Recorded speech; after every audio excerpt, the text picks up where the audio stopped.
Welcome to the Occupational Safety Leadership Podcast, episode number 144. In today's episode, we're gonna stay on the journey of hazard identification, and I'm going to take just a couple seconds to expand on light curtains. So, in the previous episode, I talked about it in just a little quick bullet, and then th- and then I thought about it that I should probably go back, expand on light curtains, and not just kind of assume that everybody knows what I'm talking about and they're awesome and great and all that stuff. So, all right, so let's go ahead there and get started. Let's go over a little definition of a light curtain. So you're going to have a light transmitter and a receiver create a invisible curtain of light. Much like the curtains at your house, you're going to have think about a left and a right. One of them is going to be a receiver, and the other one will transmit the light. If that light curtain is broken, the equipment stops. So think about if you're looking at your window and you have your curtains open. So you have your window there.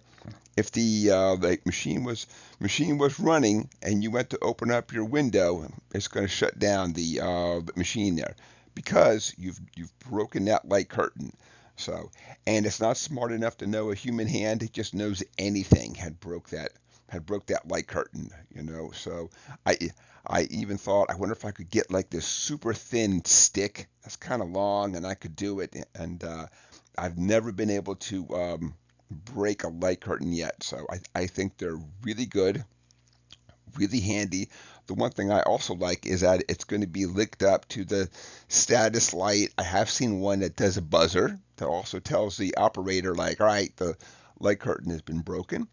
You have to go back, the operator, manually reset everything, kind of get it going again, and then start that process again. Then, so uh, I haven't seen it.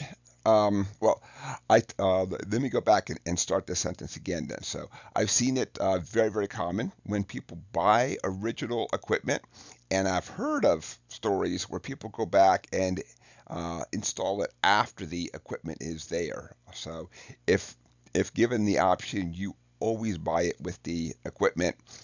I know that at times we like to think we can save 1,000 here, 1,000 there. We'll do it ourselves. We'll get it in the plant. We're all smart people. We'll figure it out.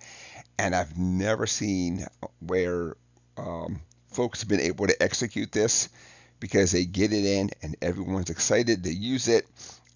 Typically, the safety person is covering multiple sites, so sometimes they don't even know this equipment is even there, and they don't even know that the plan was when it comes in, nobody operates it until you do the following things. So it's a great plan. I just haven't seen it executed yet out there. So again, light curtains I think are really awesome and great. Um, And that's going to be it for today's episode. Very short and sweet. Um, After I did the previous episode, I thought about it and I thought I really need to talk about light curtains and not just breeze over it. That is it for today's episode. I'd like to thank everybody for joining me today. My name is Dr. David Ayers. Thank you and have a safe day.